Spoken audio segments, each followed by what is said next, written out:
calling in or sending us a WhatsApp message, or sharing your thoughts on Facebook. Now, for our WhatsApp, in case you want to get across to us via WhatsApp, please, by all means, call us or text us, send us a voice note on 0901 615 0614, 0901 615 WhatsApp number, so you can send us a text or a voice note. Now, to call us directly, 0808 704 1217, 0808 704 1217. So you can reach us via this line directly. Okay, now today's headlines together. This is Bright Republic.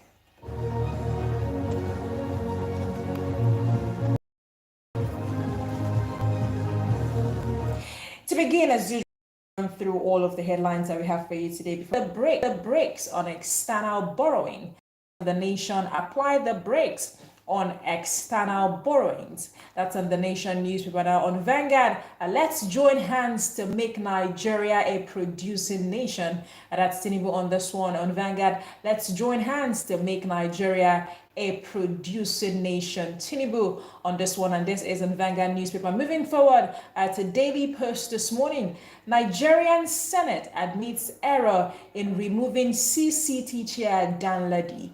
That's on Daily Post. Nigerian Senate admits error in removing CCT chair Dan Ladi. That's on Daily Post this morning, and that's all of it on the headlines that we're going to be reviewing this morning. By all means, feel free to be part of the conversation. In case you want to reach out to us via text or voice notes, please send us a message on WhatsApp at 0901 615 0614, 0901 615 0614. To call us directly, 0808 704 1217, 0808 704 1217. We're also live on Facebook and YouTube at Bright FM Abuja. Be sure to connect with us on those platforms.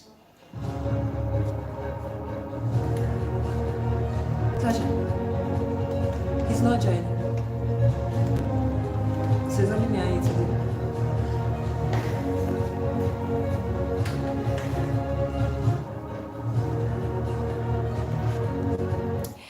All right, Kemi, good morning to you.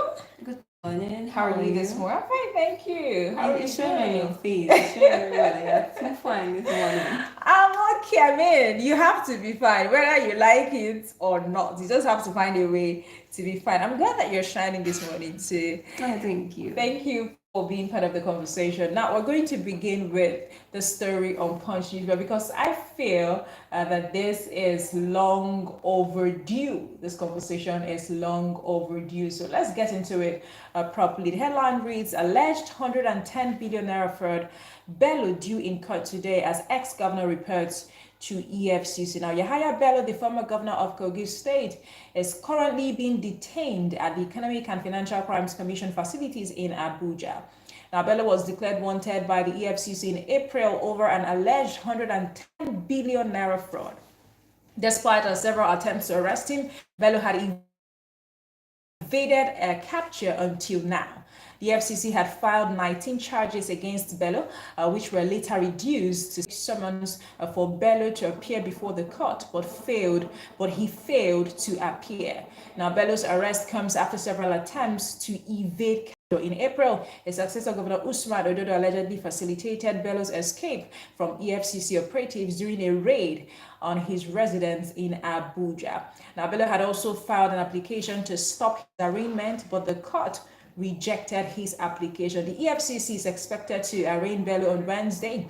Now, a top EFCC official confirmed that Bello would be taken to court, barring any unforeseen circumstances. The official stated that Bello's arrest had presented the EFCC with an opportunity to finally arraign him. Now, this is where we've been going back and forth with this conversation to say, why is it difficult for EFCC, to bring in Bello? Why is it difficult for Yahaya Bello to go to court? We're looking at 16 charges before, now dropped to, sorry, 19 charges before rather, now dropped to 12. And these charges, border around money laundering, buying houses with alleged laundered funds. And we're looking at the fact that it's not today that they try to bring Yaya Bello in. Severally, they've tried to bring him in. In fact, the story also reads that sometime in April, his successor, Governor Usman, facilitated his escape from EFCC, the raid, that EFCC did in his residence. But now we're seeing that he's supposed to be in court today, and EFCC, has brought him in. What do you think? How do you think that we're going to move from here? First of all, I'm happy. Okay. I'm happy because now I think he's trying to portray the image of it's not one-sided, it's not a political game that they were doing. Before, the way the whole thing was going is like more of it's as if it's only the opposition party that they bring in. Yes. So looking at what so far, with the way the up and down has been going on between Yahaya and the EFCC, this is a good one that at least they can finally bring him, because yesterday I read a story where they said he walked into their office, and I was like, this is happening again. He's walking into your office, and when I heard that court today, I was like, oh, this is a great one for EFCC. They are stepping up to their game and all. So I pray that they just do something like they do this time around. They make sure that he goes through the necessary law. They don't just do their normal political party games at the end of the day. But I know that these people are not going to Yahaya. When this EFCC, they catch all these people that they say they did money laundering and the rest, they don't put them in prisons like the normal law would say, put them in prison or pay fine. They usually go for the fine. So I know at the end of the day, if you don't do their political game, he will end up paying fine. A top EFCC official has already confirmed that Yahaya Bello will be taken to court if there are no unforeseen circumstances. And you know that this is Nigeria, and this case has been long coming, and it's like it's going to be court session if there's no unforeseen circumstance. Do you think that peradventure any unforeseen circumstance might just come to play, and as usual we hear that Bello is not going to be in court today, maybe we moved it or something. Yeah, we have a lot of excuses like that. I remember there was one time we read the story where they said they are taking it to the public.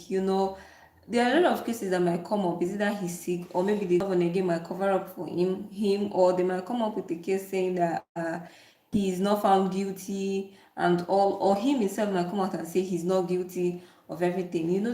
So this kind of things may happen during this time, during this process. But if the EFCC really want to remove that dirty name from their job, because a lot of people know that the EFCC is actually playing political game. There's a rat and cat game they're actually playing, and when they want to fight crimes and corruption. So if they can make sure that they see this through to the end, find out whether he's guilty or not. Well, we all know he's guilty.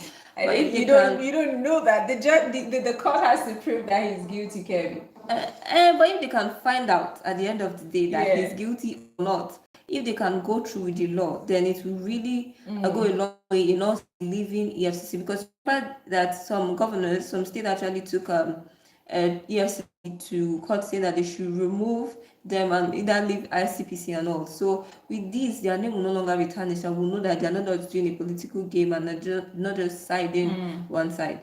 But we're looking at 110 billion naira fraud. That is a lot. Houses in Abuja. Do you understand? That's a lot of money. And this case has been going on since April. I mean, from April till now, Yahaya Bello has been, evading capture, right? And we're just hopeful that now that he's in the custody of EFCC, the right thing will be done, because this is a conversation that the Nigerian people have been having for quite a period of time, and from how the Nigerian people have been having this conversation, how this particular case have been the the state governor or his successor, facilitating his escape, he should also be brought in for questioning, if you ask me. Do you understand? So if we're in a country where things are done right, that a lot of people have to answer, some questions, but now that he's already in their custody, and now that he's going to be caught, hopefully today, if there is no, or if there are no unforeseen circumstances, we're just hopeful that justice will take its course. We're looking at 16 charges. 16 charges. So let's hope that they'll sit in court, the courts will do their rulings, and the Nigerian people would get a result. Concerning this governor covering and all, I remember when Pharisee had issues with EFCC, when he went in with Wiki, he was still arrested. And when the same thing happened, we were having this conversation when it started, and I was like, if the other former governor Pharisee can go in with Wiki as at that time when he was a governor and still got arrested, what now make Yahya be different?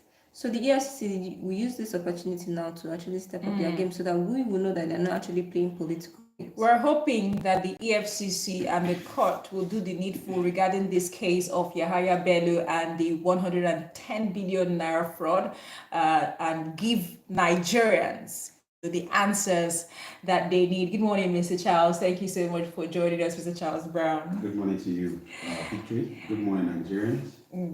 So we're talking about the Yahaya Bello fraud. I mean, it's been quite a long time coming, and this morning we're hearing that the EFCC has gotten a hold of him and that he's expected to be in court today, and we'll feel like, okay, this is going to be a relief regarding this case for Nigerians. What do you think? Well, I hope the judiciary system that is already flawed will not come to play right now, because I, for one, I do not have that liberty to talk about the judiciary system of Nigeria right now. It is not a good thing to talk about them right now, because the way they go about their judgment is not satisfactory. So coming to talk about Yahaya Bello right now, it's more as if you're looking for a needle in a haystack. It is a sad thing for a sitting governor to protect his successor, or should I say predecessor. It is something that has been happening in the Nigerian politics that is not supposed to happen. And EFCC, they are I can say they are biased in how they go about their dealings. How they've gone about their dealings when it comes to Yahaya Bello. I think godfatherism is in play right here, and that should not be a thing right now. Being he's also part of the ruling party, that's Right. another thing people are talking about. That is how it is. And she also knows he was once an aspirant. So definitely, should I say the government, the federal government, the party, the ruling party now, they have a say in whatever is happening. And I always believe, someone always say, if you have a problem, if you're in another party, just go to APC. And you're seen to be forgiven. That actually came from Wiki some time ago. So it's a thing, it is a sad thing. Was it Wiki that said that? Yes, he once said it too. Okay. Yes, he once said it too. He was throwing shades at APC then when he was a governor. Okay. That's what he said. I remember vividly. So the thing about Yahaya Bello in the picture of being arrested now, this is allegation, his 16 count charges has been placed on him months ago since he left office. And we are talking about like 5-6 months ago, and they arrested him yesterday. And it wasn't even an arrest. He submitted himself. He went voluntarily walked in there. And which means that if he didn't work in EFCC, nothing is going to happen. And I believe somebody might have talked to him, maybe a godfather, something that said, okay, let's just go. Let's just is going let's to just happen. end this thing once And and for all. they are trying to make the public to know that, okay, Yahaya Bello is in their custody, thinking something good will happen. I am not optimistic about this issue. Because they've said that he will be taken to court barring any unforeseen circumstances, which means if there are unforeseen circumstances, there's a tendency that the court sitting might not happen today. I told you before, I do not trust the judiciary system right now until he's found guilty, until he's proven guilty. Abelo is not guilty. That's what I just said to Kevin. Okay. It's the court that has the right to say if he's guilty or not. That was way back. That was a couple of months ago, 3 months ago. But right now, we just have to put our fingers crossed and hold our own that, okay, let's hope the best can come out. Let's take this one. Thank you, Mr. Charles. Hello, good morning. Good morning. What's your name? Where are you calling from? I can't hear you. Mr. John from Otako, good morning to you. Please go ahead. Good morning, Mr. John.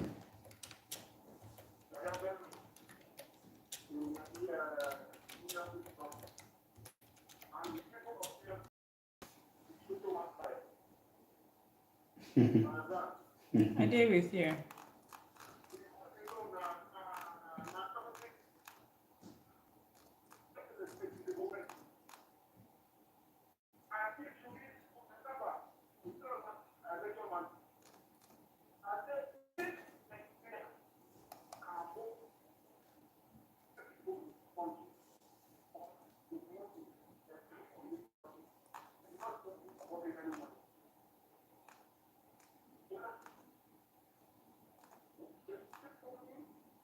Okay, Mr. John, we're struggling to hear you. I think it's the network. Yes, please just.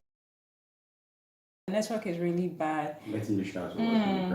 Or you can send us a voice note on WhatsApp, whichever works for you, or try to call back, or just move away from where you are and try to call back. I don't know what the network is doing this. Hopefully it gets better. But again, this is where we're at, and I think that, you know, what Mr. Charles said is now left in the hands of the court. Hello, good morning. Hello, good morning. Hello, are you there? Okay, we've lost that one. In case you want to get across to us, 0808-704-1217. 0808-704-1217. And if you want to text us on WhatsApp, 0901-615-0614. So just try any of the lines and reach out to us with your contribution. Now, like I was saying, the court, we're trusting the court now, you know, to do the needful, right? Regarding this case, it's a case that has been, you know, we've been expecting that something be done, right? Regarding this Yahaya Bello case, Nigerians have talked about it back and forth. So the ball is just in the hands of the judiciary now that he's in custody, right? We're looking up to, you know, the judiciary system to just basically do the needful. That's that for this conversation. Let's move over to another conversation right here on the nation. Now, Tinubu to Nigeria. Let's move from consumption to production economy. Now, President Bola Ahmed Tinubu has urged Nigerians to join his administration in shifting the country's economy from consumption to production. Now, speaking at the 10th National Labour Summit and Award in Ilorin, Kwara State, Tinubu emphasized the need for every Nigerian to be involved in governance and production to achieve a prosperous nation. Tinubu noted that Nigeria's economy is currently consumption-driven, but his administration is committed to changing this narrative. He encouraged Nigerians to join the production hub, promising that this would lead to satisfaction and food on every Nigerian's table. The president also reiterated his administration's commitment to harmonious labor relations, citing the historic resolution of the national minimum wage discussions as a testament to this. The Minister of State for Labor and Employment in Kibuka represented Tinubu at the summit. She charged the Michael National Institute of Labor Studies to preach reconciliation and dialogue, to engage people in economic reforms and also promote social dialogue. The Director General, Mr. Isa Aremu, reported that the Institute has mutual understanding and secure buy-in from social for the government's reform agenda. Tinubu urged stakeholders to see themselves as co-architects of Nigeria's recovery, working together to create an inclusive and sustainable labor market that uplifts every Nigerian and protects workers' rights. Now, looking at what the president is saying, that's a conversation enough. It's time for us to start producing, right? We've talked about this time and time again, but every other time that we talk about, the Nigerian people being part of, the trying to produce, to send out. One of the major things that people talk about is how that Nigeria doesn't even give conducive environment for you to thrive as maybe a person in business, a person who wants to, produce. Now, if you set up a production, industry, a company in Nigeria, we're looking at the fact that, we just recorded the 10th collapse of the national grid. I mean, you have to use, light to run your company and all of that. So, but when you look at this conversation on what the Nigerian president is saying, I think it still comes back to him, to set the ball rolling. What do you think, Mr. Charles? The thing is, there are many factors affecting these particular ideas. It's not about one thing about Nigeria issue. It's not about we have that mindset of implementing, talking about it. Words are speaking louder than actions, right? It's not about saying we want to do this. Nigeria should stop consuming a lot and start producing more. Yes, we could do that. But what are the factors affecting this particular issue? You made mention about electricity. You need electricity to do lots of stuff. You need water. You need lots of things so that this particular... Let's also talk about taxing. Taxing. Now, there is no level playing ground for people to start. Okay, we're talking about small media enterprises, SMEs, so that it can be introduced to the system so that it can make more of this to work. But, okay, before you start stuff like that, you need capital, right? Now, we have bank, we've got central bank. They are not doing enough. Microfinance banks are there to place modalities on ground so that some people that are into SME, they could get capital to start a particular business. Now, after doing so, what about the factors affecting them? Now, some years back, I think Nigeria just started making toothpick and matches. Now, if you see the Nigerian matches, it's different from that of the foreign one. If you see the Nigeria toothpick, and mind you, what do you make toothpick out? Bamboo. It is a sad thing that we're still talking about production at this time, at this era of Nigeria face. Kemi, if you ask me, I think that, human resources is really not a problem, for Nigerians. If you check some of the illegal, production companies that have been recorded over the years, when we hear that, the security operatives have busted one company, but in fact, there was a time that, trended online about how there are illegal companies who are counterfeiting original, products, and it was trending. And we're seeing that if these people are able to reproduce the fake of this product in such a way that the consumer feels that this is the original product, that is a revive the dilapidated refinery, or even build refineries afresh. And we're talking about how that there's been a lot of operatives have been busting over the years. And it was Mr. Sele that mentioned how that these people are not even using sophisticated measures to refine. So you see beyond the fact that we don't encourage you engaging in illegal activities or negative acts, we're seeing that there are things that can be doable, and that the resources, the human resources, is actually not a problem. That if Nigeria as a government decides today that we're going to start producing, we're not talking about just saying that we should move from consumption to, no, we're saying to start acting on it. I think it would be a problem. Kebi, what do you think? Well, when you talk of human resources, it's not a problem because everybody's ready. And if you look at Nigerians, we're all capable of doing one or two things. And when you want to talk of them producing, that one is not a problem because there are a lot of people that are gifted naturally. Okay, I know of someone who uses carton to make gel, and he was attending this government technical schools. And when they saw him, they said they were going to help him and all. I think maybe because he doesn't know one or two And that's how that dream for him just shattered. So human resources is not the problem. The people producing is not the problem, is the environment. These people are actually making the environment, the human resources to thrive.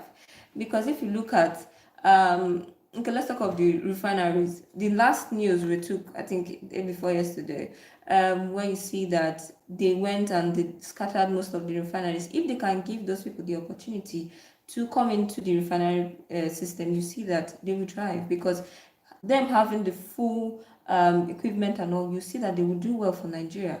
But when we see these people, we destroy the little work they have put together. Because it's illegal, for crying out It's loud. right, it's illegal.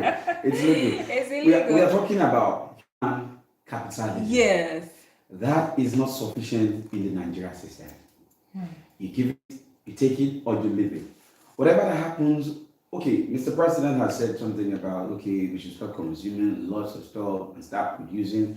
Okay, we have some garment factories. We've got so many things that are going on. Okay, what is the level playing ground for those people? Look at the textile industry. I think that's Right. in Kaduna, right? Yes. That's no longer It's functional. not functional. We have a garment factory in Calabar. It's not that functional. So what are we talking about? And it's still in this same country that people are producing these materials by themselves. The thing is, there's no much human capitalism when it has to do with what Mr. President is saying. It is not enough for him to come out to say, yes, he can come out to say, he implements it. But what about the follow-up? That is what we keep lacking in this country. Let's take this one. Hello, good morning. Good morning. Okay, Mr. John. Okay, Mr. Abdallah from Bar. Mr. Abdallah, please. Yes.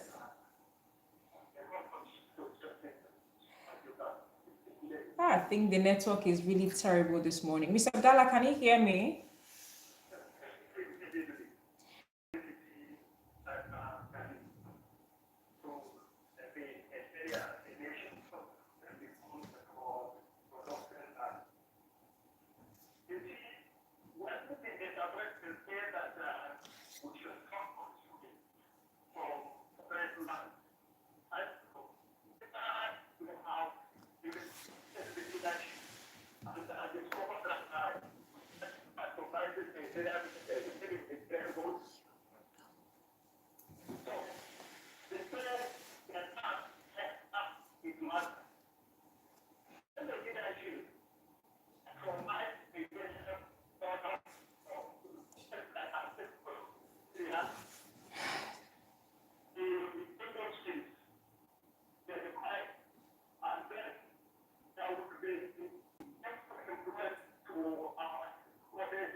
Exactly.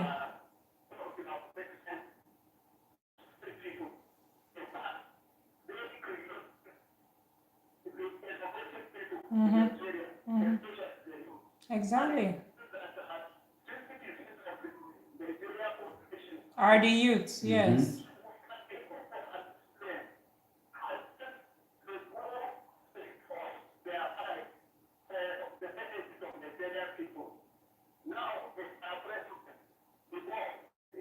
Exactly.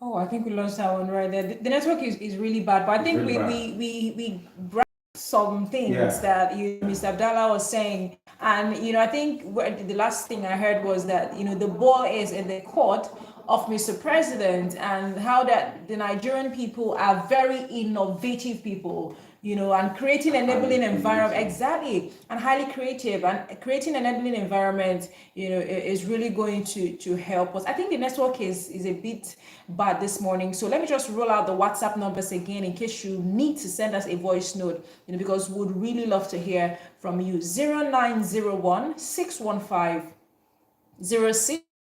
That's our WhatsApp number, 0901 615 0614. You can WhatsApp, and we'll take that one, 0901 0614. Let's take this call. It picks up. Hello, good morning. So just like Mr. Abdullah said, we've got creative Nigerian.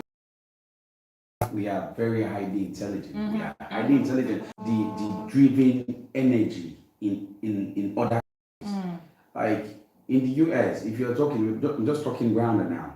In the US, most of the doctors, the medical doctors are Yes. And they are doing excellently well. Extremely fine. Out there, if you're looking for a person that is hardworking and just creative, Nigerians out there. Now, not to talk of doing technology, Nigerians. So way back home now we are back home. There are people that can do stuff that if you give them that platform, there's no platform and there's no level playing ground for them. So if such modalities is placed on ground, trust me, what Mr. President is saying, it's to come to a play. But what are we talking about? Let's take this one. Hello, good morning. Good morning, can you hear me? Mr. Bright, can you hear me? Okay, good morning. Please go ahead, yes. Mr. Bright, good morning. Good morning, Mr. Bright.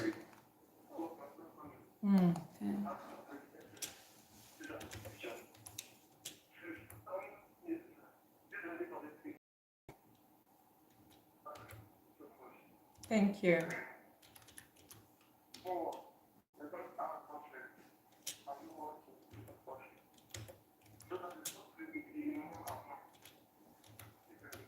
Thank you, I appreciate you.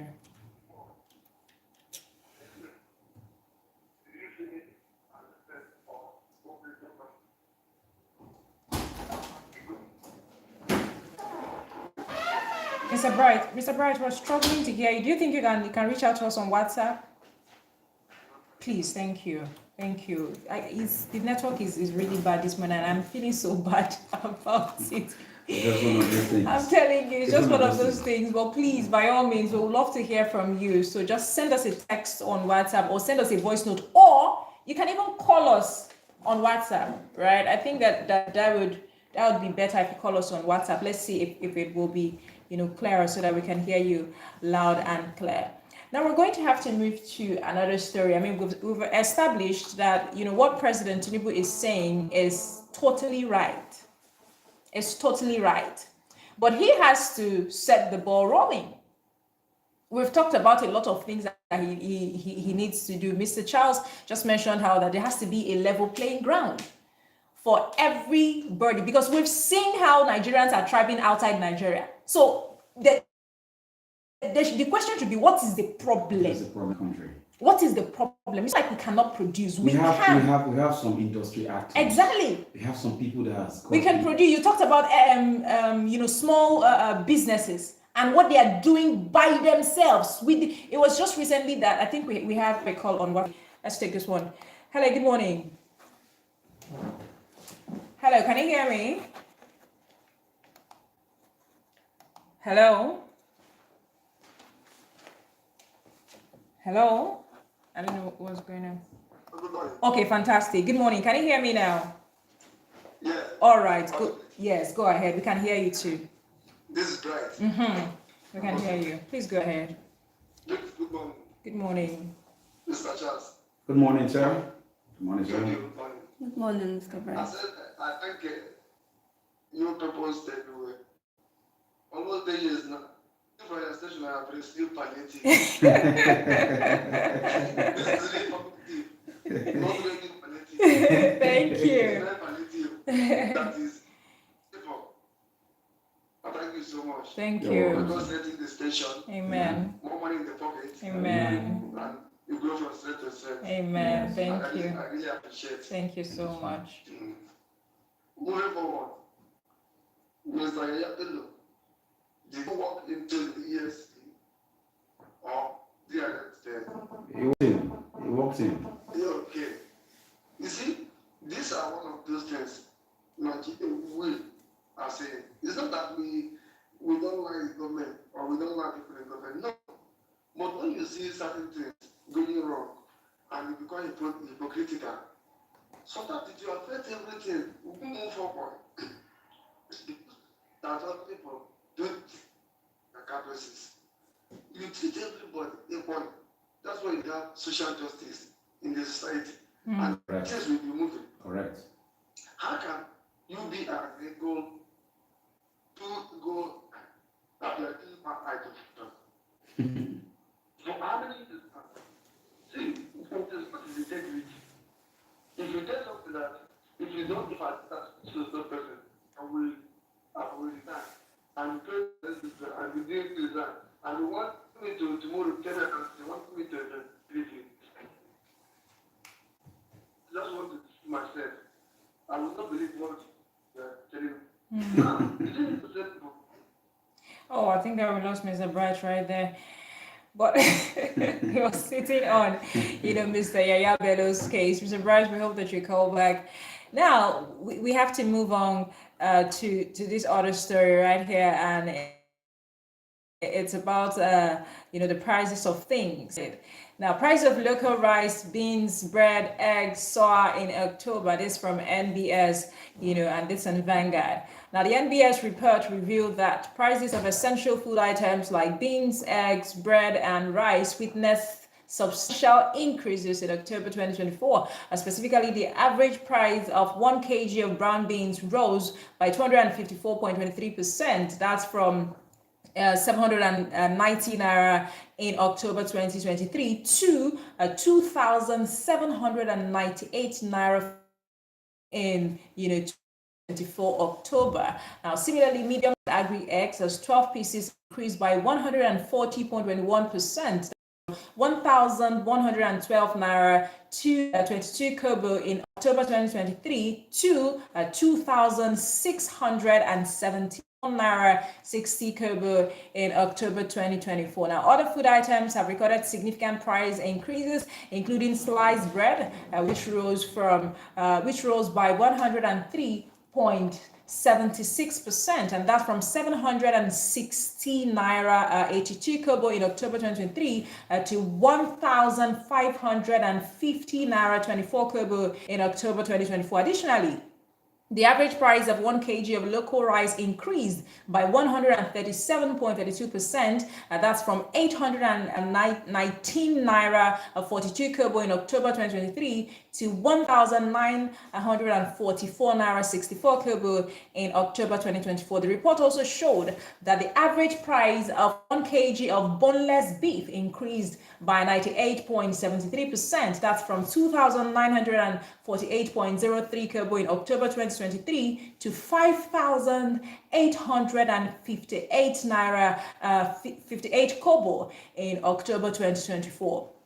Now, this price increases varied across states, with Bauchi recording the highest average price in 1 kg of brown beans at 3,750 naira, while Yobe recorded the lowest at 1,749 naira 52 kobo. Now, similarly, Niger recorded the highest average price of medium-sized agric egg, that's 12 pieces, at 3,450 naira, while Adamawa recorded the lowest at 2,050 naira. To address the rising food prices, experts have suggested that the government should focus on more sustainable measures, such as addressing insecurity, foreign exchange, and transportation costs. Now, although the federal government granted a 150-day duty-free import window for food commodities in July, experts believe that more needs to be done to ensure food security and stabilized prices. And we're seeing that these prices have lingered up until now. In fact, because we're in a festive season, Mr. Charles, we're going to also record more increase. and this is where we're at. It's flying over the social media. They said that Jesus Christ was not born on the 25th moon because of what is happening. Now, what are the factors affecting all this increase? Inflation, low production of agricultural things, insecurity. Insecurity. Now, how do you go about doing your farm stuff when there is no security involved? You can't even openly go to the farm and do your normal daily business that you do about. You see, when we're talking about production, we talked about environment, enabling environment for all of these things. This is all the factors contributing to the issues that we have in affecting increase of prices in the market. Now, I think last year Nigeria recorded the highest inflation rate, over 24 point something, and we are not going down; we are going up. It's a thing that we should come out to look at. No matter what we do, we should look at insecurity. Insecurity always come to play. Now, the supply chain is very low because people don't go to farm no more. Because you can't be going to farm, then you're worried about being kidnapped. You're worried or about even killed. being What killed. are you saying? You're worried about being maimed. You're worried about insecurity. No. This is one of the factors that we keep having. The price of things keep going up. And now, you also know that crude has a major role that it plays towards this thing. We're talking about food prices and look at the transportation levels also. If you are looking at everything about this country right now, everything they go left. So sad. Everything they go left. It's affecting every sector in the Nigeria system. And in case you don't know, if anything is not done about this in the soonest and the nearest future, we are going to have lots of problems. And we are just looking about the increment. December is just by the corner. The moment we approach December, you see that the inflation is going to rise. The prices of things are going to go up more. Let's be hopeful, Mr. Charles. I don't like to be optimistic with everything that has to do with the government. I think that we have to be optimistic. What do you think? I think Charles is always optimistic. Charles came in frowning this morning at the Nigerian activities and the Nigerian government. Charles, what's up now? Cheer up. Don't get mad at Thank you very much for having me. Thank you. First of all, I think it's I think we're having a call. Let's see if we can take this one. Hello, good morning. Good morning. What's your name? Where are you calling from? Okay, Mr. Vincent from Kujo, yours is clear. Please go ahead.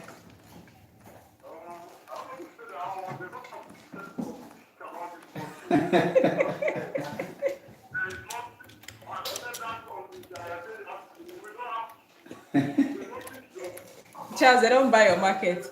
They say we shouldn't be optimistic.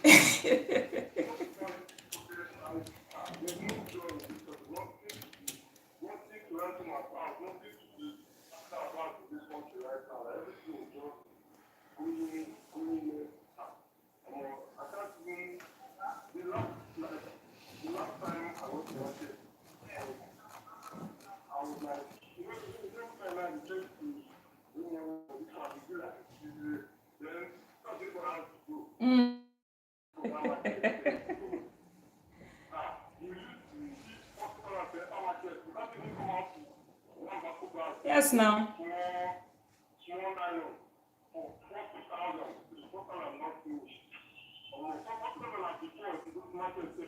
You go buy better.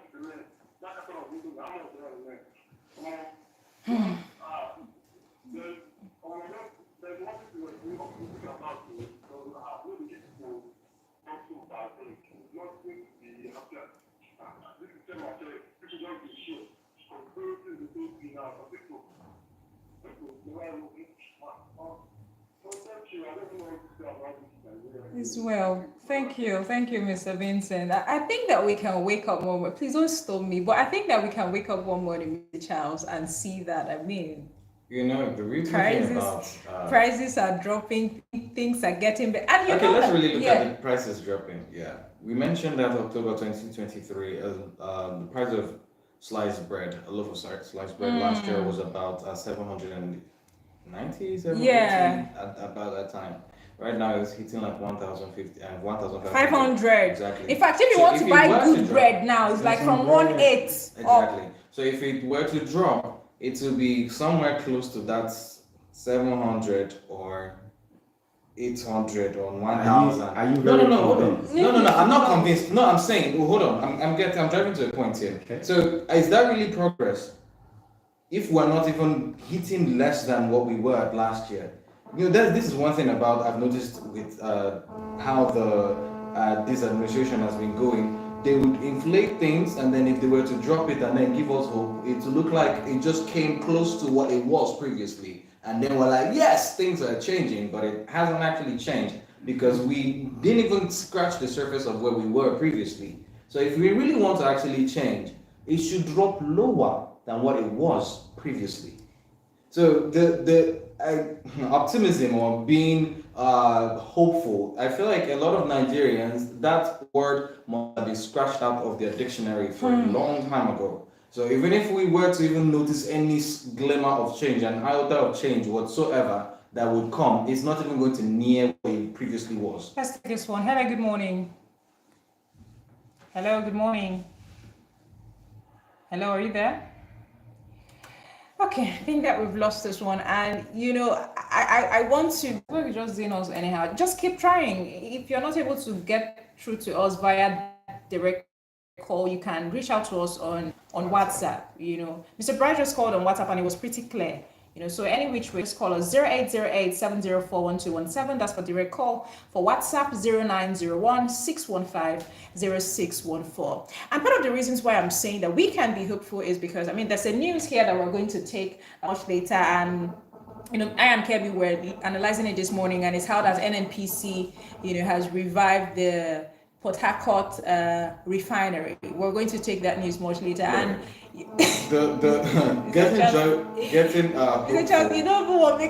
getting hopeful for any news that is coming in Nigeria. Weren't we all happy when Dangote refinery was going to be established? Let's take this one. It'd be like saying any light at the end of the tunnel, na trailer will come. They go off. Hello, good morning. Hello, are you with me? That one again. Please call us on WhatsApp. The thing about it is my mind is I just have an open mind. Whatever happens. Whatever comes. I'm not that hopeful of a person right now about the issues of things. Because trust me, if you put your mind to things, you're going to get disappointed. And you rightly said, this inflation is still going to rise higher than it is. We never really entered the festive season now. Hello, good morning. Can you hear me? Please call us on WhatsApp. Just call us on WhatsApp or send us a voice note on WhatsApp. Let me take the WhatsApp number 0901 615 0614. 0901-615-0614. Just call us on WhatsApp or send us a voice note on WhatsApp. I think that the network is clearer right there. I don't know how Mr. Vincent's own was very clear. I don't know where he's staying. Maybe we should all come to your house. I was on course. Yeah. The issues and factors affecting different kind of these issues that we're having. Increment of food. We have exchange rate. We have monetary policy. We also have printing money. When you print excess money, when there's a lot of money, you print excess money, it causes inflation. And that is what we are having right now, that if these things are not checked, things are going to go from bad to worse. And besides that, we also have external factors. We have like the war happening in Ukraine, and you have border closure and every other thing. Like if you want to look at, there are lots of stuff. But my own question, whatever happens now still boils down on the government at the end of the time. At the end of the day, what are they doing towards this? We have the increment of prices of fuel, and do you know that I can't remember the last time I drove. I can't remember the last time I drove my car. There was a news that we read now that they said that Abuja residents were selling off their cars and parking it. Is that cannot come and say, man, coming to look at it and brighten, because it's sad. It's sad. Things are going higher. We should be comfortable right now because of the promises that Mr. President gives to us in his manifesto before election. That he's going to do this, he's going to do that. But the only thing that we've had so far is him making implementation of his policies, but no follow-up. And that's what happens in Nigeria. The follow-up is that they're telling you that we know you're suffering, but give us time.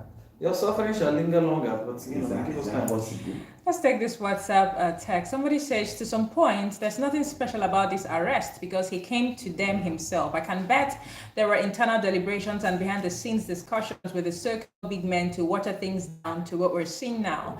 Does it really take this long to arrest opposition politicians? For some of us, this arrest is purely for formality. I don't expect anything tangible to come out of it. We're still waiting for the EFCC to show the world his arraignment bill, if there's any. But on the other hand, I feel Yaya Bello will be used as a scapegoat to others who disrespected the president, the law, the party, and the country. It says the arrest of Yaya Bello by the EFCC is a significant move in the fight against corruption. It's important that justice is served and due process followed. Let's see how the investigation unfolds. I just pray it's not another Netflix show.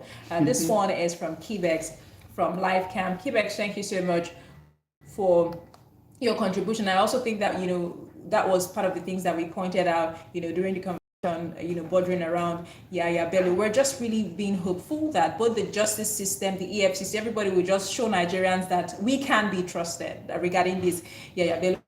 Now, moving back to this conversation around, food prices, because it affects the Nigerian. We're looking at the fact that people cannot even survive again. There are people who don't even who can't even afford like 2 square meals again. Nobody they talk about 3 square meals again. Oh. 2 now, is a problem. And it was it Vincent that was talking about how that now if you go into the market with 40,000 naira, that's nothing. And we're even talking about for a single person, how much more a household. You have house rent to pay, you have school fees to pay, you have to cater for the children, then you have to still, say, you get things where we they talk, saying there's really no common food. Now, to even drink gari is a problem. A mudu of gari now is about 1,500. That's the red one, and then the white one is about 1,300. Or I think they have a little. No, the white one is 1,500. Just imagine. We're talking about how that there are lots of families who have not eaten rice since God knows when. They don't know what rice, tastes like. And rice is a very, very common food, especially in this climate. You see. And we're producing. That's Nigerian rice. Yeah. It was part of the reason why President Buhari closed the border and said, let us start producing. So even the local rice now, you know, if you fit to chop am, where you want to see and buy? The price is something else. When if this the people in power keep pretending like this is not affecting them as well, because we say yes, it's affecting the common man the most, obviously, I agree to that, but it's also affecting them. But if they keep pretending because they have more money than the common man, that it's not a problem because they can buy it out, it's just extra money for them to spend. If they keep pretending that that's not affecting them, I was about to speak. My brother, I don't think it's affecting them the way you remember that senator? You remember that senator that said he observed? No. He said no. He cannot buy egg. Oh, really? Yes, that he cannot buy egg because now egg is expensive. I think it's for talking sakes. Because here's my reason. Here's my thought process. Because they keep pretending this is not affecting them as well. Obviously, it's just a little extra change for them to actually afford whatever they need to afford. But their bills are also still racking up. Nobody then they follow the buy fuel. Nobody then they follow the drive for the bad roads who we get. But the thing is, if they keep pretending like this is not a problem, whatever wealth that they hope they are amassing for Amassing. themselves is not still going to be as sufficient as they hope it to be. So if they want to actually keep, my thing is gather your wealth as much as you want, but make it easier for both yourself, at least throw that selfishness aside, make it easier for yourself and for the people who elected you in those positions of power. The thing is, like you rightly said, I think it's affecting them a little bit, but not as much as not as much, because I believe these people they have ways how to make money, how to steal money. Let me use that word, how to steal money, because I know most of them are programmed for this. Most of them are programmed for this. If they see that, okay, there are always avenue for them to take money from the government's coffers. There is always a way. I don't know how. For me, I feel the right thing should be done at the right time. Because if the masses are having a hard time, I know they're having a hard time, but not the way we are having it. Obviously. And we keep saying there are factors that affect this stuff. Insecurity. You are not providing security. There's insecurity. Do you know that power grid collapse is also a factor? Yes, now. Have you asked the last time a kilo of chicken? Do you know how much that is now? A kilo of chicken last year I think that was 3,02426. I never know about chopped chicken. Now a kilo of chicken is roughly it's roughly 8,000 naira. If you're talking for one pack, a pack of chicken is like 34,000 naira. Hey. Last year it was 18,600 naira. So where are we heading to? We still got the first Least. I mean, that's the least we can do, Mr. Charles. Well, that is my 1/3 of what I can do to contribute to whatever we're talking about right now. Because I feel we are just talking about the current issues. We still have a long way to go. And December is just by the corner. Do you know I'm scared for December?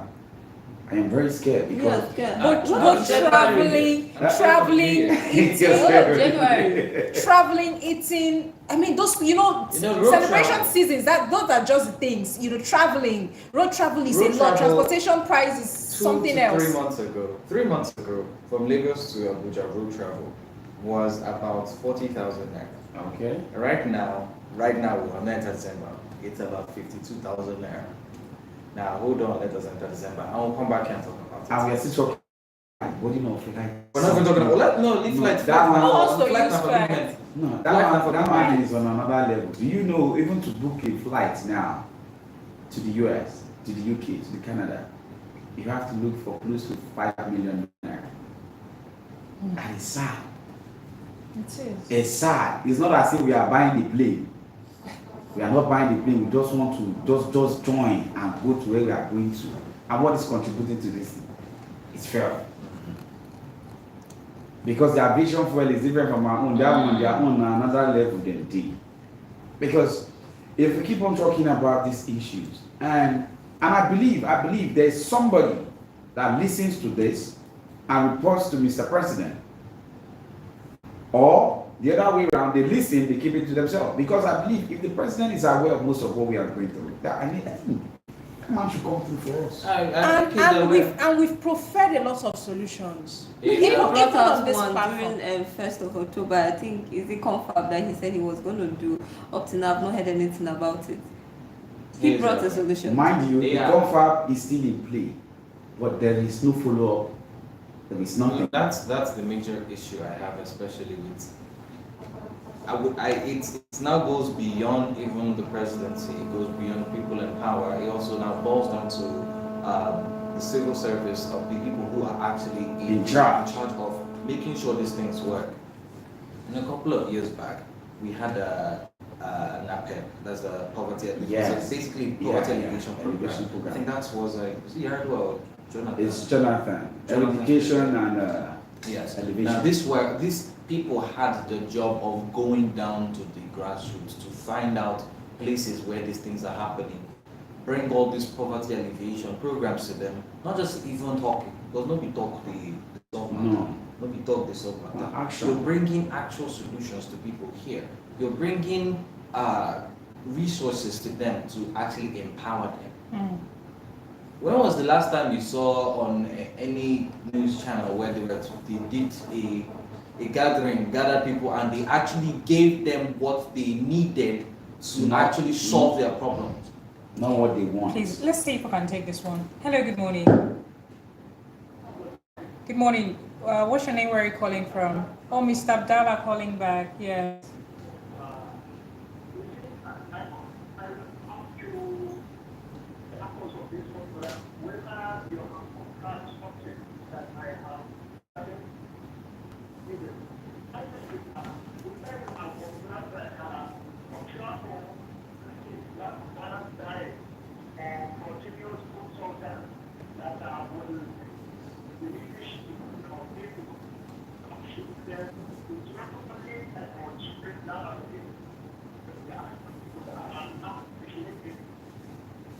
The NLC talked about it. Kebi, you remember? Yes. That Kwashiorkor, the disease is coming back.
Declared on insecurity.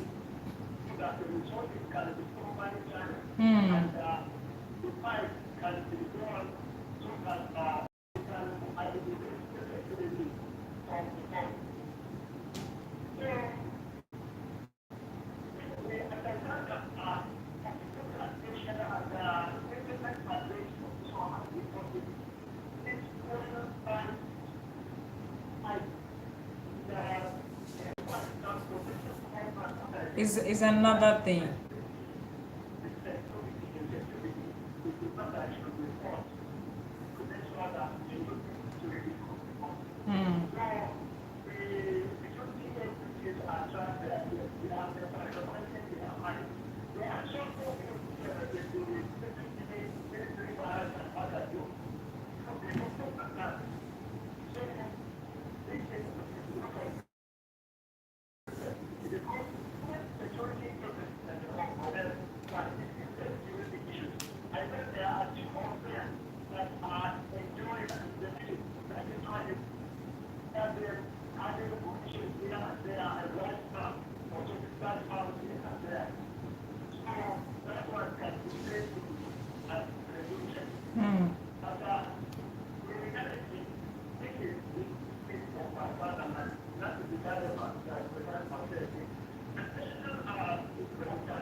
Just round up, Mr.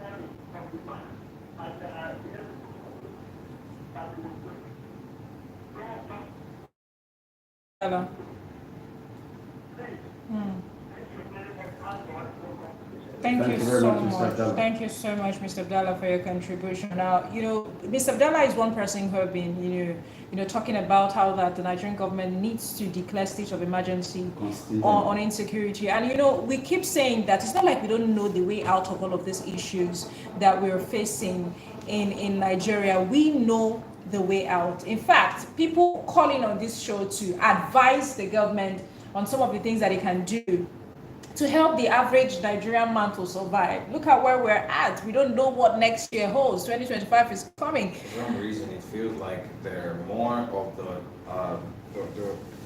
people knowing what to do in government than people who are actually doing it. So Sounds like exactly. So taking action is majorly one of our problems. But in the meantime, we're going to go on a quick break. When we come back, this conversation continues. Please stay with us.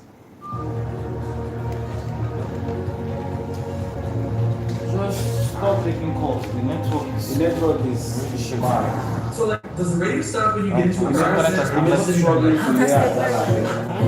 At least we heard Mr. Abdallah better. Support comedian. But what up? This is Big Snoop Dogg. If they talk about the Music, please. prices in this country, you go because sometimes it change in 24 hours. Sometimes you go enter market for morning. Remember, if you just go market to buy something, You go just enter the thing. I went to this place to sell tank for borehole. I went there with 150 to get one. Okay, but I went back. I told my parents that okay, it's not enough. I went there, they're calling 300. I was like, just how many Where to They wear? just brought another one again, and the price of that one is different from what they have. They just And the place is not far from my house, so just buy it. Let's discuss the headlines. Oh, forget. Don't be like say, you say Nigerian government there's no waiting. Don't be like say there's no waiting. Come on, the key factor, I keep saying is true. Key factor is If they pay attention to And you know what the highest producing to agriculture? You know why? Because the transportation they use in going, they'll add everything and combine it. now you see that few thing, and then insecurity when you see farmers no fit go enter farm. Like around that, Very that's annoying. why sometimes I get angry. I don't like coming in because if I point out, We get angry, we just talk about them. Something back.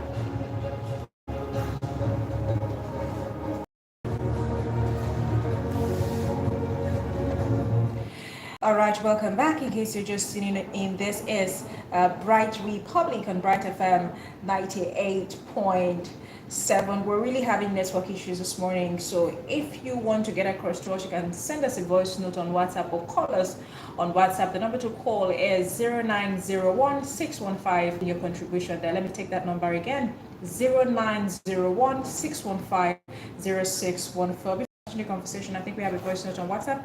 Let's listen to it. Good morning, my co-presenter. Good morning. Good morning. You can see the situation in the country. It's not funny. One of our analysts was saying that the treatment, they also feel it. My brother, treatment is different. No politician are feeling this than the party is feeling. Actually, the president didn't vote for me, but I win. So, not that you don't know what to do. You know what to do. But I don't know whether it's the way that I want to punish the masses. But God will help all of us. Because you will not tell me that small family or children, they are not eating. But a man to reach this family now is a problem. And we are talking about how things in the market is going now. My brother, they are transporting the food to the market. And you go to the market, it's not close to their house. And the fuel and the transport is high. So what do you expect? What do you expect? I'm not blaming the marketers. I'm not blaming them. People, the ones bringing the rice, the way they are bringing it, they have to pay.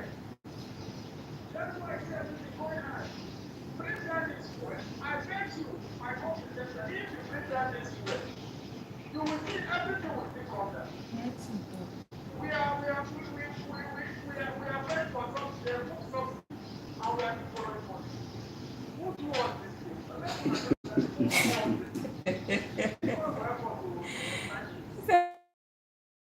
Thank you so much, Mr. John. I did mention something like these goods to the market, to their shelf. These of businesses. And you don't expect them at the end of the day, they don't add the transportation fare that they need to go and do something. Do you want to walk down? Of course. So that's what I keep saying. The subsidy removal is still bringing problem after it has been removed. Why did they leave it? And we're still borrowing money. We are still borrowing money upon the debt rate. No, I don't want to talk about debt, I beg. Just let it be. And the last time I think I checked was, I think we have 20 point something billion from subsidy removal that we got. What was it used for? Was it used? Was it not yesterday we still talked about The FIRS, the amount of revenue that they generated internally? Revenue. What is it used for? Where are they putting that one? There's a lot of questions that needs answers. And you know, when we talk about transparency, I keep saying it, that if Nigerian government want to be transparent, they will be, because technology has created an avenue for transparency. And we have people who can make that work. That at the tip of your finger, you can Google an information and Google will bring out all of the information that you need. It's supposed to be the same thing with understanding how budgeting works in Nigeria. The Nigerian citizens should be able to go on the internet to say, okay, what did these people use our money to do? And Google will bring and come aside. It's not that. Transparency is a virtue for the Nigerian government. So just let it be. I am not satisfied with whatever they are doing, however they are making the policies, and however they are making things to go hard for us, we citizens, we the masses. It's up to them. I made mention about, okay, let's see if we can take this one. Hello, good morning. Okay, we've mentioned that you should call us on WhatsApp. WhatsApp is better. That's why we've been giving out the WhatsApp number, so that we don't keep trying and the network keeps, ruining it. 0901 615 0614. Send us a voice note. Just air your opinion via voice note and send it to us on WhatsApp. 0901 615 0614. You can also call us on WhatsApp and we will take the call. Mr. Child, do you want to round up before we go into the next story right here? I think the best way to elevate whatever is happening now, to reduce the increment of price, the inflation rate going down, is for the fuels to be reduced. And then insecurity. These are the factors: insecurity and policies, monetary policies. Let's not leave exchange rates aside. These factors, if they can be tackled, and they can. I just feel they do not want to. They can be tackled. They can. I feel they do not want to. If these things are met, these things are tackled, they are fought. Believe you me, this December, everywhere goes soft. Everywhere goes smile. We'll talk good. Let's move to Punch this morning. Port Harcourt Refinery. Will NNPCL be able to compete with Dangote? Now, the Port Harcourt Refinery, Nigeria's largest refining complex, has finally commenced production after years of stalled attempts. This one is in Punch newspaper. Okay, I think a call is coming in and it has intercepted. All right, let's take this one. Hello, good morning. Hello, good morning. Can you hear me? Hello, are you there? Hello, can you hear me? Okay, I think that we've lost that one right there. So let's just continue with the conversation. Now, moving forward, the refinery, which has a production capacity of 60,000 barrels per day, is expected to contribute significantly to Nigeria's aim of becoming a petrol exporting nation. Okay, let's see if we can take this one again. Hello, good morning. Hello, good morning. Can you hear me? Hello? Hello, are you there? Okay, we've lost that one again. The network is just really at it this morning, but we just have to continue the conversation. Just send us a voice note. I think a voice note is going to do it best for us. Just send us a voice note. Network is really bad. Now, moving forward, the successful rehabilitation of the refinery is a significant milestone in the country's quest for energy self-sufficiency. The rehabilitation of the Port Harcourt refinery was initiated in 2021 with an initial completion set for 2023. However, the project suffered funding challenges and delays in the contracting process. Despite these challenges, the Nigerian National Petroleum Company Limited, NNPCL, persevered, and the refinery finally commenced production on Tuesday. The refinery's production is expected to reduce Nigeria's reliance on imported petroleum products and save the country billions of dollars in foreign exchange. The commencement of production at the Port Harcourt refinery marks a new competitive chapter in Nigeria's downstream oil sector. Now, the refinery will compete with the Dangote refinery, which commenced Upstream and Downstream Petroleum Regulatory Authority has assured that the competition will lead to a reduction in petroleum prices. The successful rehabilitation of the Port Harcourt refinery is a testament to the Nigerian government's commitment to developing the country's oil and gas sector. The refinery's production is expected to have a positive impact on the Nigerian economy, creating jobs and stimulating economic growth.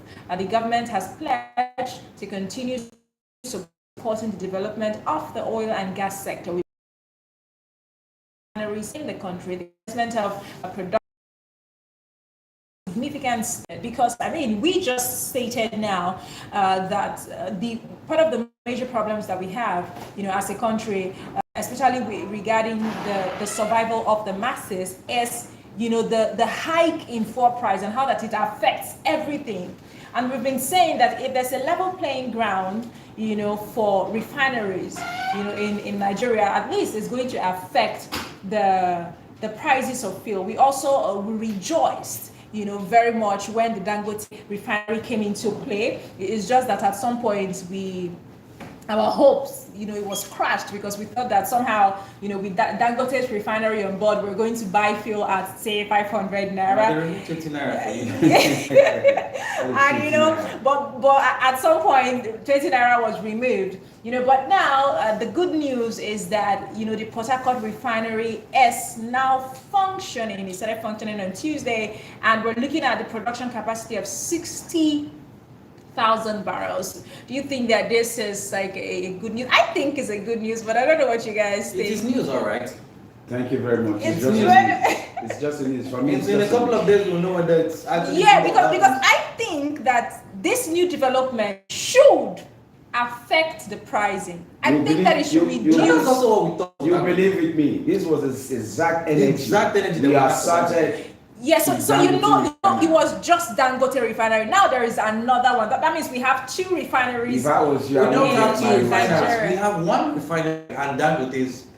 We have one refinery. But Dangote's refinery. Dangote refinery is a private business. Dangote is a businessman. It doesn't belong to the federal government. But I mean, with the Port Harcourt refinery coming alive, let me use that word. I mean, there's hope for other refineries, to also come alive. You see, in this country, I always say when the government at the end of the day choose to want to work, they are going to do the job they are meant to do.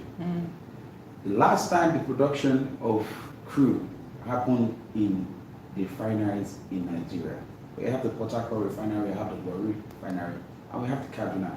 It was since 2019. And since then, nothing.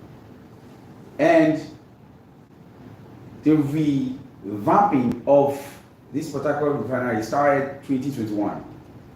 It was supposed to be concluded last year. And 2024 now. And they are still talking about, and mind you, the refinery is working at a 60% capacity, not even 100%. So if I wouldn't get my hopes high, because at the end of the day, if I get my hopes high and nothing happens, I get heartbroken. That's why I don't expect anything serious about Nigeria's system right now when it has to do with the oil system. The crude, anything that happens in the refinery, I don't want to place my trust in any of that. The fact that we are still very insistent on using one source of income or revenue in this country is still where we have issues. If we would diversify, I've mentioned this several times, if we could diversify our economy. I was gonna say agriculture, but that's another people also dealing with insecurity. But let's stay on the refinery that is up and operational right now. The fact that it is up is news. Is it good news? Is news? Is it bad news? I don't know. We will find out, because a lot of Nigerians right now, there were a lot of speculations that we had, or hopes, because it was very high hopes that we had for Dangote refinery. And then we realized that they were not playing on NPCL's price list.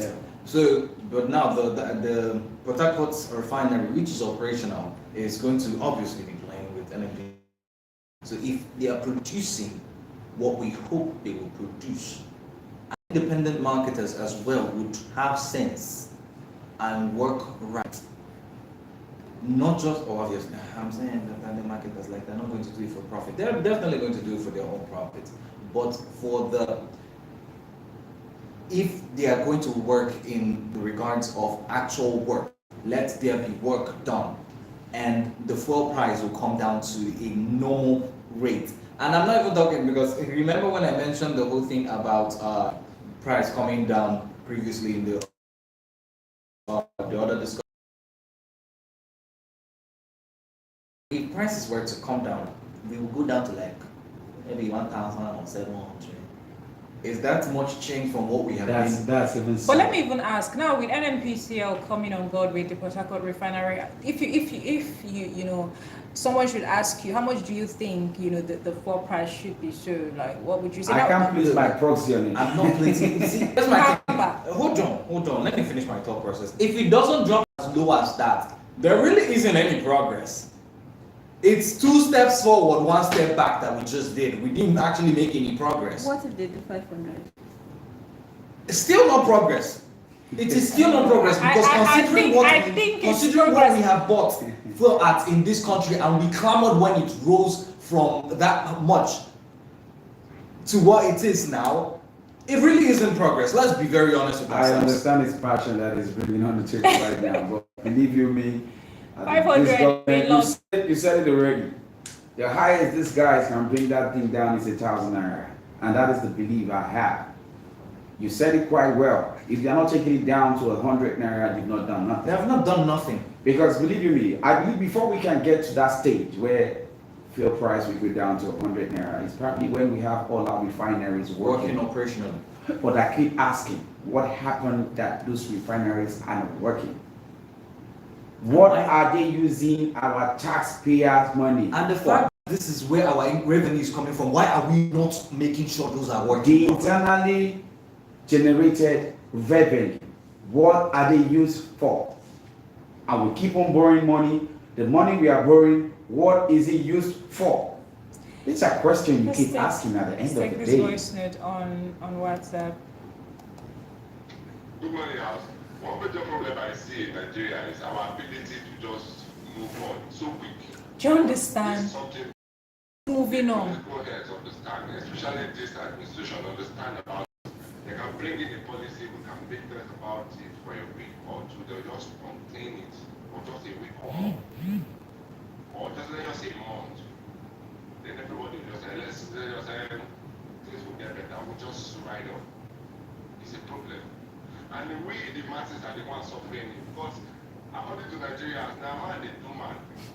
Because when the one going to the market, one of the presenters there said that the big men are not, they are feeling it. They are not feeling it because those men, when Mr. President comes, he cannot even go to the first station after I want to buy fuel.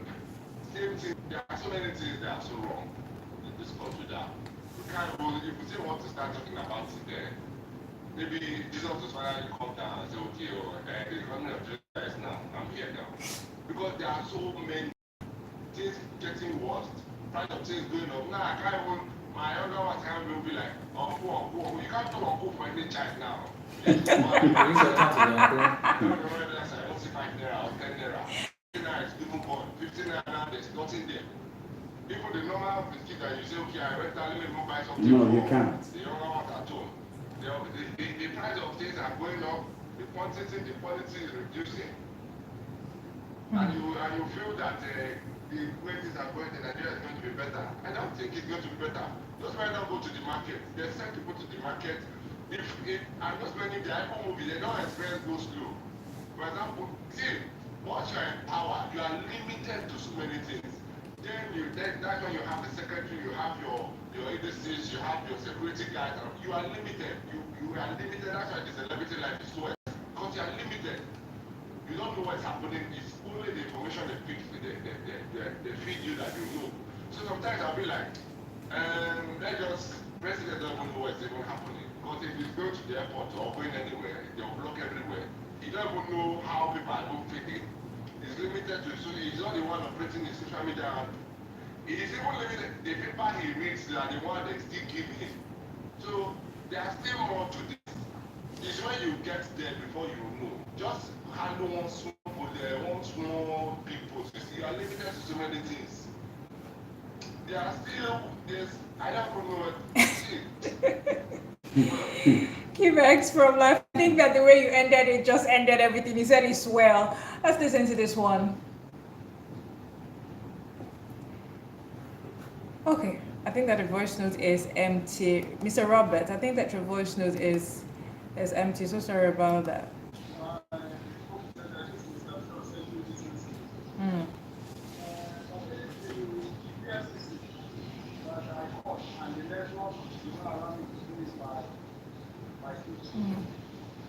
EFCC and our judiciary should help us. Yaya Bello is EFCC custody. The one now, if they go to court with my sister, my brother, you will hear that the case have been adjourned. Before you know, they will share 50-50. What is here? Since they know that there is allegation, they take it. This is property.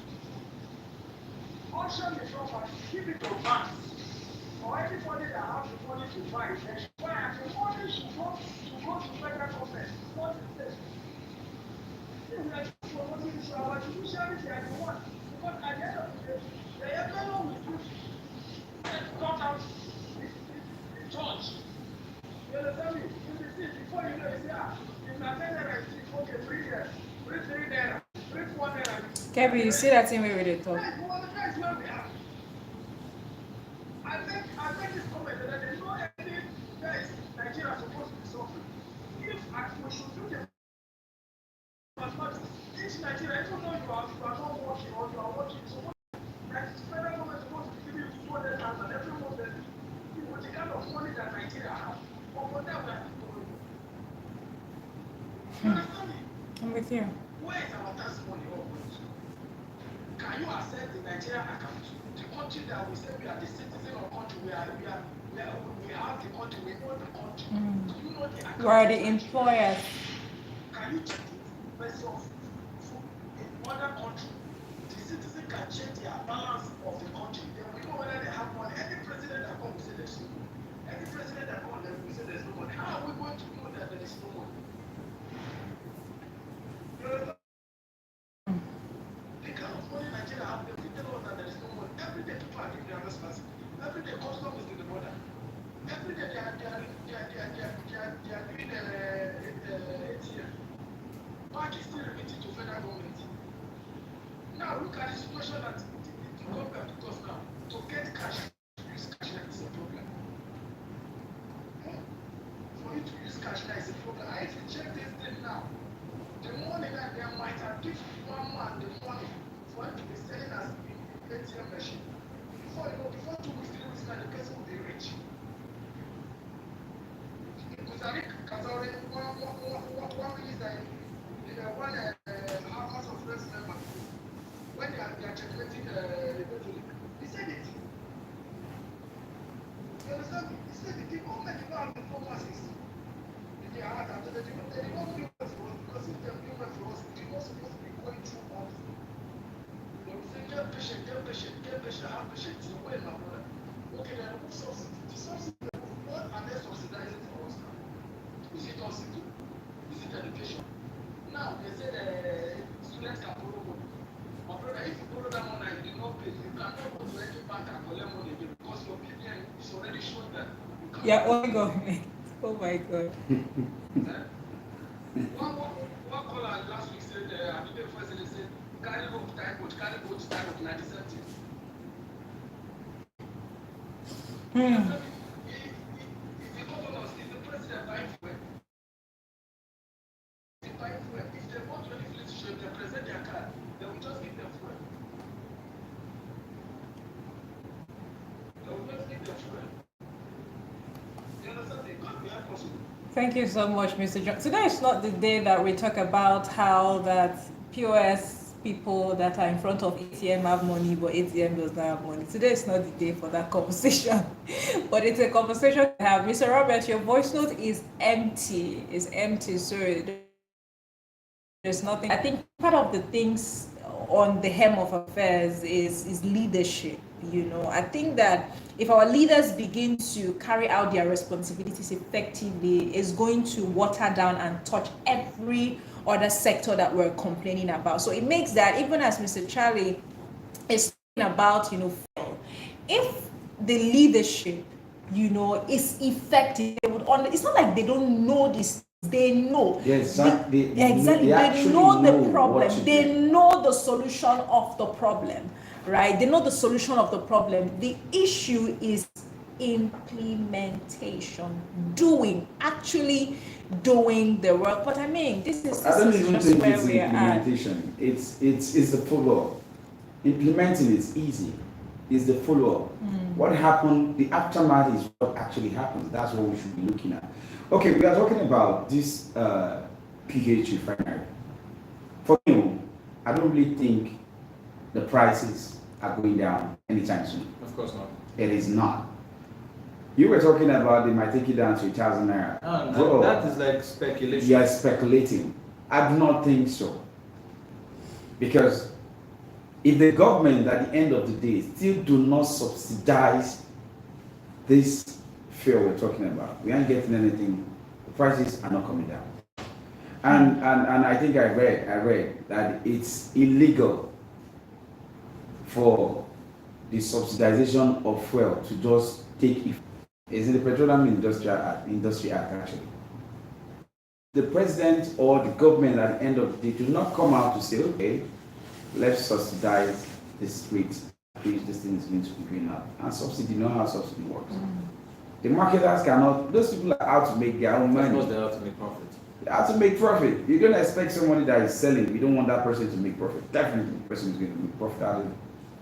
Now, another phase is, if the only reason where there can be competition right now is when the production of this Port Harcourt refinery takes effect.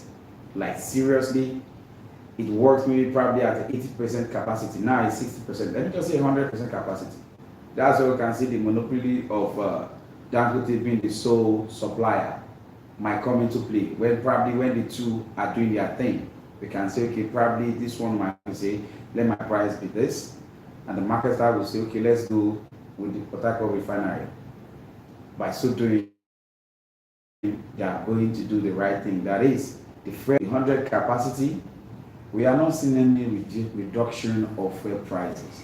And things are going to keep on going high. It's just... Else for Christmas, okay, I think I have this. Let's just stay hopeful. Let's see how this new development unfolds. I mean, and let's see what the activities is going to, be like in the upcoming The months. refurbished refinery. Refurbished refinery. Let's see what is going to. Let's just hope another engine don't go bad and it takes us another year. It's too early. So let's It's too hope that early. power grid doesn't It's too early to start. If we should be No, positive. I believe this is actually how we should be talking about. No. If Let's we be start positive staying first. hopeful- we were hopeful. We can't stay positive for things that are not working. No, let's be. I mean, started running. I mean, a lot of persons did not believe that No, this I'm police would support be. with them. Okay, but yeah, since you are, I'm Because standing alone. they might Let's come move to out the now. next They might story. come out now and say, once I bomb, fire catch one side. Okay, That's swallow the- one half of the. Maybe Practical engine is bad, they need 1 point something billion. You know, I was never. I fix never it. agreed with Dangote refinery, so don't even bring me to. Let's end up with this story on Daily Post now. Nigerian Senate admits error in removing CCT chair Danladi. Charles, I think that this story is going to interest you now. The Nigerian Senate has admitted to an error in its earlier resolution calling for President Bola Tinubu to sack Umar Danladi as chairman of Code of Conduct Tribunal.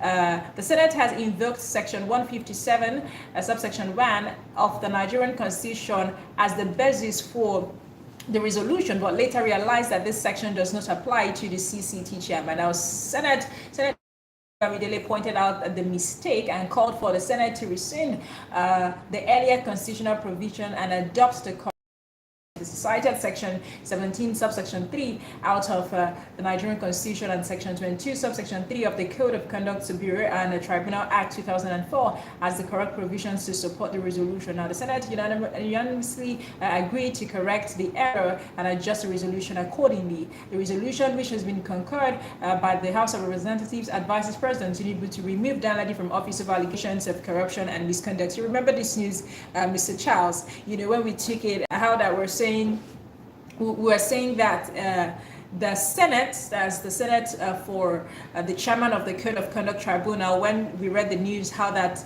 they said he was absent from 1 month. Formal excuse, then that there were allegations of corruption and misconduct, and they were asking that he steps down. And a lot of persons called in to say, we don't think that this is as clear as it is, you know, because people were saying that maybe he has even stepped on the wrong toes, and that's why they're calling for, because we were even analyzing, we were saying, if you're going to do this to him, there are several other persons in office who we've looked at allegations of corruption, misconduct. When the government is not working right. Do you understand? So if you're going to, you know, remove somebody from office over, you know, missing, not coming to office for a month, allegations of corruption and misconduct, there are several other people in government that this should also apply to.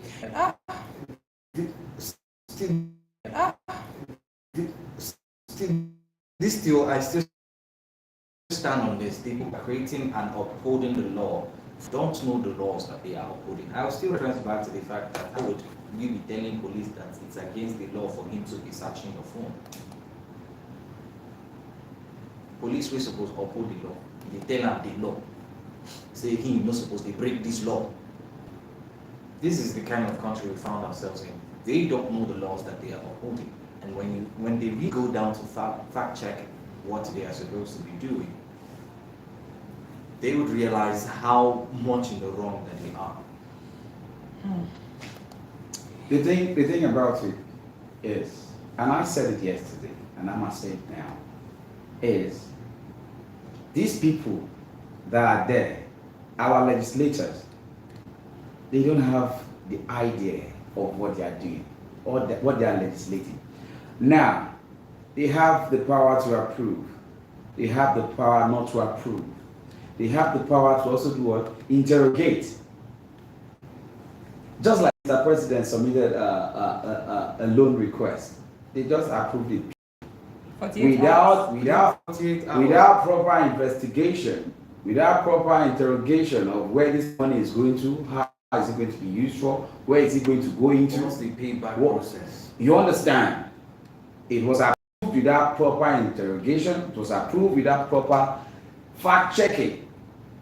It's applying in the same way with this. Still knowing that the fact that the GDP was doing You don't understand. Now you called for a sack of someone without proper investigation, and you're coming out to tell us that okay, sorry, we think we are wrong about that. Because now you've put out a wrong image him on media. Now there's going to be a lot of correcting to do. It is sudden. I think KB is going to align with whatever I'm saying. Please, but we will just let us hear from You know, when we read the first story, I know I brought up two different stories. I said in, I won't call the organization, but I'll repeat it again, where I said just because they stood up for what is right, they stripped them of their position, and the other one, because of she stood up for what is right, her exams, they made sure she failed. her promotional exam to director. So it's the same thing that's lying here. Once you are not in line with whatever thing they want you to do, or maybe they wanted him to carry out something he refused. That's the reason why they brought out allegations against him. So it's the same thing that could see Nigerian law. Just leave me a Nigerian It's law. only applicable to the masses that don't have money. And anybody, there was a man the other day, one of our House of Reps, that is going to disappear. Till now, till tomorrow, we heard nothing about that. What did I say? What did I say when this news came out? We heard nothing about it, no more. A lot of people that should be sacked Fine. and He paid the stepped. fine. He paid the fine. No, we know he was fine, but did he pay it? That is That's the the whole. Listen, let me tell you guys something. If everybody who has money know that they can pay money and get away with things, they are never going to stop They know. maltreating They know. people. They know. They know. Do you understand the point I'm trying to make? Oh, If sure. you have money and you are out at any time, Believe me. that's a House of Rep member was supposed to step down. Of course he was. Was supposed to step down. But that fine was just a slap on the wrist. In fact, when I saw the video of a fine of 10 million. and then a car or something, when I saw the man. 500,000. Yeah, Oh, 500,000. you people did not see the apology video from the From the guy himself. the boss That guy. was then Oh my God! Chad When I Timothy saw, Arrow when, not the apology from the House of Rep member, the apology from the guy himself. someone helped him to write it. The guy was apologizing to the House of Rep member. It was on social media. I'm like, I how? think I saw it. I said, how? I From just where closed to that where thing. to where? Probably he was giving money and everything I was don't shot. even. Everything will just disappear.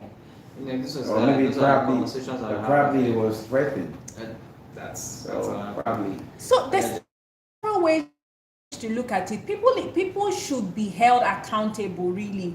And you know, when Charles was talking about our justice system, I really agree, you know, to that, Justice because system there's is so flawed. much that, you know, our justice system can do, you know, to win back the trust of the average To Nigerian. revamp the system. To also revamp the system, because I mean, somebody in power cannot do you bad. And you know, normally they used to say that we're the ones, we're the employers of. Doesn't look It that doesn't way. feel that way. Doesn't look that way, like and it doesn't feel that way. I like mean, if we sit on this, we're going to just take Obi's time. Let's just round up on the conversation. Mr. Charles, your last take, please. I believe if the judiciary system is looked into, I think we are going to move from where we are to a better place. Because where there is no hope in everywhere, it is the judiciary system that should give us hope. Exactly. But when the judiciary system is flawed, believe me, we are going to go down to a place of no return. My take on this is the judiciary system should look for a way to come up and to be elite, to bring out policy that will serve the common man for his rights. Thank you. Charles. My refinery, if we didn't, my advice to Nigerians are be skeptical, be open-minded. Hope is not something you can afford at the moment because you really can't even afford food. So be skeptical, be pessimistic, just keep an open mind. All right, Kevin. Please, we should all be a patriotic Nigerian, because that's go forward. I beg. All right. Right, and that's that for that. This will bring us to the end of today's Bright Report. A very big thank you to the fantastic Kebby, Mr. Charles, and Mr. Charles Brown. Thank you so much for your thoughts and your perspectives this morning. To all of our callers, though the network, you know, really got to us today. Mr. John from Mutako, Mr. Bright, Mr. Abdallah Kibex from Livecam, Mr. Vincent from Kuje, and Mr. Robert, who just kept trying to reach out to us. Thank you so much. To the listeners, thank you for being part of the conversation. Please stay tuned, because it will be up sports. We'll be taking over next to give you all the latest on the world of sports. I'm going to see you again, but that'll be tomorrow. Thank you very much. You're welcome. Thank you so much. You're welcome. Appreciate it. Hold on, we'll be right back. We have to pay some bills. We have to pay. Up to date edition of Black Friday, we at Incredible Automobile are delighted to announce our